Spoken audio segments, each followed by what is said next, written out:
In Sunday's sermon, we read 1 Kings chapter 22 and the account of King Ahab and the prophet Micaiah. And Micaiah, in that account, shares with King Ahab a vision that he had.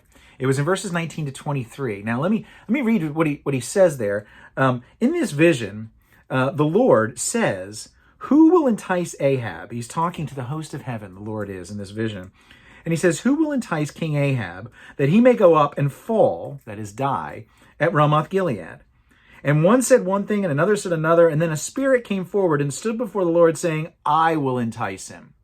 And then later, in verse 23, it says, "Now therefore, behold, the Lord put a lying spirit in the mouth of all your prophets, and the Lord has declared disaster for you." Now, we talked on Sunday about how Ahab, ultimately, it's Ahab who rejects God's truth because of the sinfulness and the hardness of his own heart. But I didn't have time to think through with you something that may have troubled you when you read these verses. It's a question that comes up here. And that's the bit about God sending the lying spirit into the mouths of the other prophets. That discussion was left on the desk. Now, do you see the question? This vision that Micaiah relates explains that God sent the lying spirit into the mouths of the other prophets. And maybe it made you wonder, is God really responsible for deceit?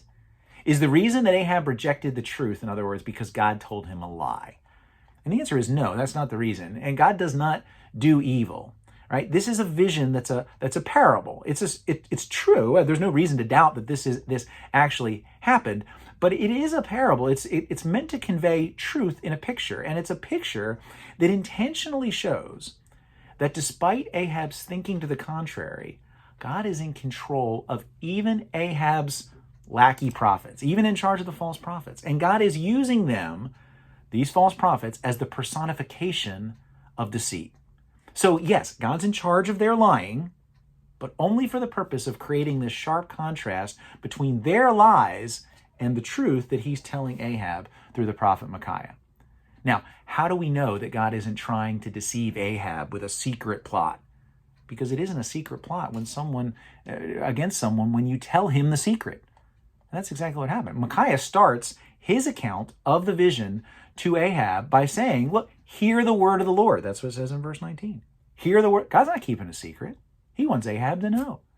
So why does Ahab reject the truth then? Didn't Ahab say he wanted the truth? Wasn't he asking the prophet for the truth? Well, yeah. But as we said on Sunday, only sorta.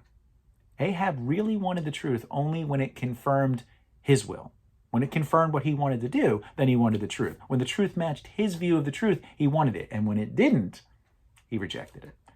And that's the point of the parable. God did send the lying spirit, but he sent the lying spirit so that we could see the contrast.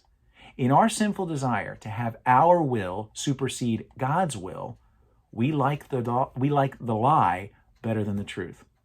In our sinfulness, we're predisposed to believe the lie, and God's not trying to hide that from Ahab or from us. That's why the prophet explained it this way to Ahab, and that's why the story is in the Bible for us. And that's what was left on the desk.